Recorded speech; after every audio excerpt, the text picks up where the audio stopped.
Bonjour et bienvenue à la météo du Bitcoin, j'espère que vous allez bien aujourd'hui après 10 jours où le Bitcoin ne fait que monter. Et j'ai l'impression que c'est quelque chose qui est révélateur de quelqu'un qui achète, qui est prêt à acheter au prix du marché. Cependant, on voit que la montée est lente. Mais la montée lente, c'est aussi peut-être aussi une forme de volonté de ne pas forcément bouger trop le prix et d'essayer d'optimiser un petit peu son entrée. Ça veut dire que c'est quelqu'un ou un groupe qui a des vues haussières sur le marché et alors soit qui essaye de jouer le spread à la hausse pour essayer de distribuer du Bitcoin, ça peut être une méthode éventuellement euh, pour gagner du blé très court-termiste, mais à mon avis, c'est pour optimiser le volume sur une position. Bon, malheureusement, le fait que ça soit unilatéral comme ça, ça peut laisser supposer qu'on a quand même une accumulation de stop ici. Ça reste quand même un V-bottom, et ça reste un V-bottom un petit peu faible. Et effectivement, Yasro est en train de le pointer. C'est un peu ce qu'on appelle le wall of worry. De plus, hier, mon analyse était relativement bullish. Et puis, ça fait depuis vendredi que j'ai quand même des vues bullish. Et les réactions, c'est ouais, direction 30 000, direction 30 000. Bon, il ne faut pas se leurrer. On avance tout doucement. Et ça fait 10 jours de bear qui sont la tête sous l'eau. Hein. Alors, ils ne sont pas la tête sous la raison. Ils ne sont pas la tête sous l'eau autant que les boules peuvent être la tête sous l'eau ici, mais il se passe quelque chose dans la zone et on peut identifier quand même entre le funding particulièrement négatif, le ratio long-short particulièrement faible, le désintérêt total, une bonne partie de gens qui ont capitulé, qui ont mis leur short, on est moins dans une zone dangereuse qu'en décembre. Et du coup, c'est plutôt positif. Maintenant, est-ce qu'on peut dire qu'on est sauvé? Non, parce que malheureusement, les bottoms se posent pas, en général, se posent pas en une semaine. Cependant, il peut y avoir un play qui peut être fait ici avec cette petite montée. C'est le play suivant, c'est un petit push après avoir cumulé là et globalement protection de l'entrée. Ça veut dire ceux qui ont acheté dans cette zone, s'ils le font de cette manière-là, ont peut-être l'intention d'éloigner le prix relativement rapidement de cette zone-là pour protéger leur entrée et finalement dessiner une structure qui reconquérerait ici le low. Donc ça, c'est le cas bullish. C'est pas encore arrivé. Vu que c'est pas moi qui achète là et qui est capable de faire ce genre de mouvement, et j'ai certainement pas les fonds pour le faire, ce n'est que de l'intuition. Hein, disons que là, ça serait le scénario qui ferait plaisir à ceux qui n'en peuvent plus et qui n'auraient pas encore capitulé. Donc, ça, c'est de l'accumulation, c'est clair. Le côté urgent dans cette accumulation me paraît étonnant.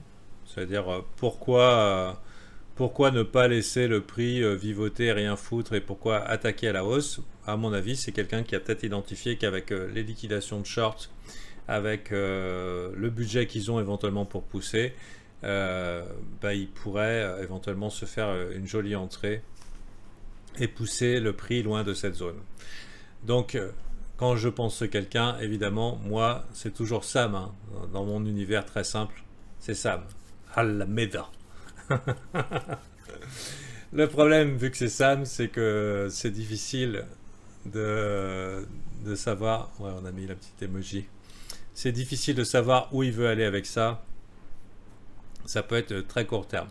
Bon, qu'importe. Ça, c'est pour ce que représentent ces bougies.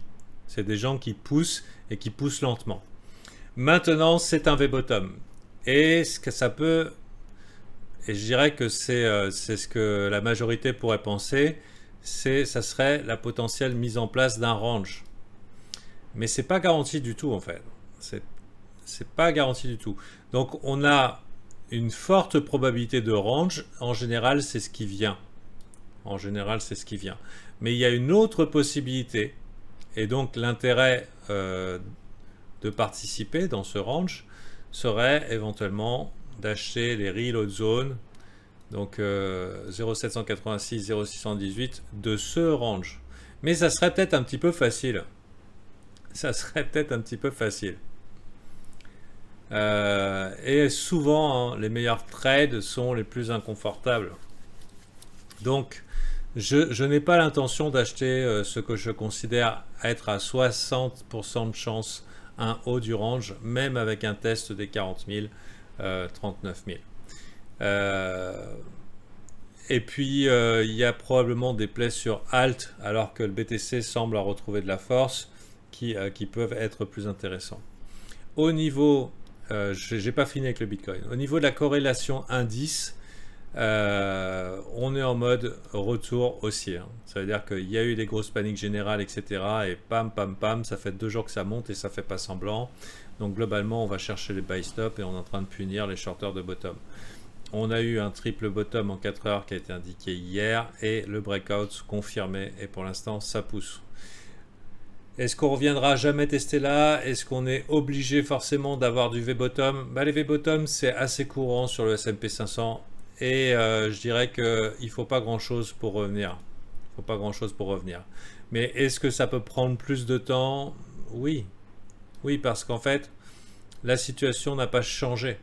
La situation n'a pas changé parce qu'on a toujours l'épée de Damoclès de la Fed. Mais pour l'instant, je pense que sur les indices, on va garder une approche court-termiste et se dire, ok, structure haussière, ça va vers le haut, plus au sommet, plus au creux, ça monte. C'est pareil sur le Bitcoin, ça fait 8 jours que ça monte. Bon, là, un peu plus faible. On a clairement des vendeurs dans cette zone. Donc, pour l'instant, ça monte. Et ben, on oublie un petit peu ce qui se passe à gauche et on joue le momentum du moment. Le momentum du moment qui est en train de faiblir, mais avec pression sur les résistances.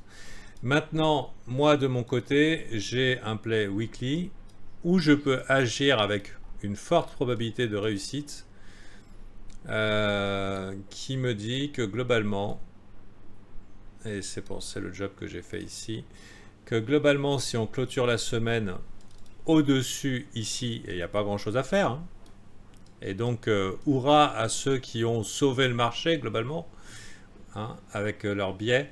Si on clôture au-dessus des 40 000, globalement la fin de la semaine, ça peut nous signaler un swing haussier assez puissant qui peut nous emmener jusque dans les 51 000, 52 000. Voilà. Donc c'est plutôt positif. Maintenant, j'ai mis une petite case ici par rapport au timing.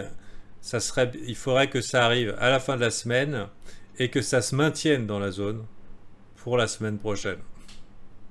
C'est un setup, c'est de la proba, c'est pas des prévisions du futur, mais c'est ok. À partir de ce moment-là, on a vraiment cassé le momentum baissier du moment. Hein, comme vous voyez ici avec la trendline, on casserait clairement le momentum baissier du moment. Il y a beaucoup de résistance sur le chemin, mais en même temps beaucoup de shorts. Donc, soit vous êtes parmi ceux qui globalement sauvent la bataille et vous décidez d'anticiper, ou alors vous avez déjà une bonne position plus basse et c'est complètement ok, avec le risque qu'on soit avec toutes ces résistances dans un haut de range. On peut voir ici les pivots ici, là, qui ont été des résistances par le passé, qui ont été travaillées, ça ne s'est pas fait en une fois. Mais est-ce qu'on ne pourrait pas profiter de la peur ambiante et laisser les gens sur le carreau en disant ok, on va à la hausse et on n'a pas beaucoup de temps de toute façon parce qu'on a entre mars et juin des augmentations de taux d'intérêt avec des impacts très forts sur les marchés et vu que c'est peut-être Sam qui est derrière, hein, si on regarde CVD et compagnie, est-ce qu'il ne serait pas pressé? En général, Sam est pressé. Donc pour l'instant, je ne pense pas que ce soit une bonne idée d'acheter par là. Je pense par contre que c'est une très mauvaise idée de short. Donc là, on est dans un cas de 9 jours forts. Donc 9 jours forts, pour moi, mauvaise idée de short. On peut constater qu'on a une acceptation de l'autre côté de la trendline ici du RSI daily. Donc voilà, on repasse dans de la force au niveau du Bitcoin. Attention à short ça. Par contre, petite acceptation de ce côté-là, fin de la semaine, tout le monde est content. Alors, il faudrait que les gens soient pas trop contents en fait. Et là, potentiellement, on est bon pour faire un beau gros swing haussier qui pourrait prendre le temps, qui serait peut-être long et fastidieux, mais qui pourrait nous amener jusque ici. C'est un petit peu ce que je vois pour le Bitcoin. Est-ce que pour moi, ça en fait un bon play long terme? Non. Je pense qu'après ça, ça peut encore être un gros massacre. Pas garanti, mais ça peut. De toute façon, à partir du moment où vous êtes dans un swing haussier et que vous voyez les choses se dérouler devant vos yeux, on sera vite fixé au niveau du sentiment si ça commence à sortir les bits. Hein. Si les lasers aillent. Malheureusement, j'en ai vu un ce matin et ça m'a pas rassuré. Donc voilà. Donc pour l'instant, on joue la proba, on joue les setups. Enfin, moi, c'est mon cas. Je laisse les héros défendre la fin de la semaine. Et tant que ça, ce n'est pas arrivé, je dirais que la meilleure chose à faire, en tout cas en ce qui me concerne pour la protection de mon capital, c'est de jouer des plays court terme. Voilà. C'est le mieux que je puisse vous offrir aujourd'hui pour la météo du Bitcoin. Et je pourrais même arrêter là. Je pourrais même arrêter là. Mais je ne vais pas le faire. Mais demain, ça sera probablement la même chose. Et après-demain, ça sera probablement la même chose. Etc. etc. Donc éventuellement, achat dans cette zone où on n'exclut pas que les indices, on ait une grosse bougie rouge rapide. Pour l'instant, c'est pas dans le graphique. Mais on n'exclut pas les bougies punitives. Hein. J'exclus pas du tout. Ici, vous voyez, on arrive quand même sur une zone de pivot. Ici, sur une zone de pivot. C'est pas un endroit super génial pour acheter en connaissant le contexte actuel. Mais la tendance est haussière. Et oui, on a fait peur à plein de gens. Et oui, on pourrait très bien retrouver des ATH et ça paraîtrait complètement fou. Après tout, ce ne sont que des indices. Et il suffit que quelques actions reprennent du poil de la bête. Il y en a beaucoup qui ont corrigé salement par le passé. Et c'est reparti mon kiki, on sauve l'Amérique. À noter aussi que Goldman Sachs a émis une note bearish ce matin ou hier matin en disant ouais mais bon avec la corrélation macro Bitcoin c'est un peu de la merde maintenant, ça vaut pas la peine d'être exposé, enfin les cryptos et tout. Donc et en plus ils ont acheté un Bored Ape. Bon, ils peuvent pas les shorts donc c'est plutôt pas mal, mais je dirais que ça peut marquer ça peut indiquer déjà pourquoi un seul. Ils sont bien plus riches que ça, c'est bizarre. C'est bizarre. C'est très bizarre. Pourquoi pas 10? Pourquoi pas 20? Après tout, c'est Goldman Sachs. Je sais pas ce qu'ils ont fait là. Pourquoi ils l'ont fait? Ça paraît chelou comme pas possible. Surtout que les indicateurs sur les Bored Ape, ça commence à puer. Donc... Ah, c'était un gars individuellement, pas Goldman Sachs? Ok. Bon, tant mieux. Non, bah c'est pas eux. Non, en tout cas, pour les cryptos, oui, ils ont dit des trucs. Hein, ils ont dit des trucs. Et en général, quand ils commencent à ouvrir leur gueule, on a envie de partir dans l'autre sens.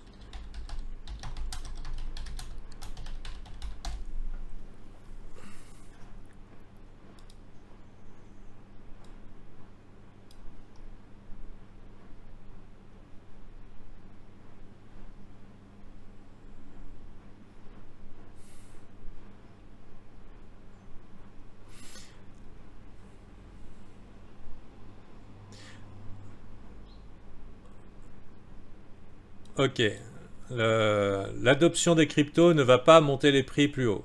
C'est très bullish. Sérieusement, c'est très bullish. C'est pour moi c'est exactement ce qu'on veut voir avec ce niveau de sentiment. Donc si vous avez les couilles de jouer là, bah allez-y. Hein, je pense que de toute façon, Ici, ça restera une zone qui sera défendue pas mal de temps, sauf Black Swan, etc. Mais il faut bien s'avouer que tout le monde a vendu. Je pense pas que même si vous plantez, vous achetez le haut du range, je pense pas que dans les 2-3 mois, vous serez vraiment niqué parce que quoi, au mieux on fait ça, quoi. C'est clair. Enfin, pour moi, ça me paraît relativement clair. Maintenant que Goldman Sachs disent on n'atteindra pas les 100K, ça veut dire qu'on aille voir les 100K, non, je pense pas non plus. Non, non, ça me paraît difficile. Ça me paraît difficile dans les conditions actuelles.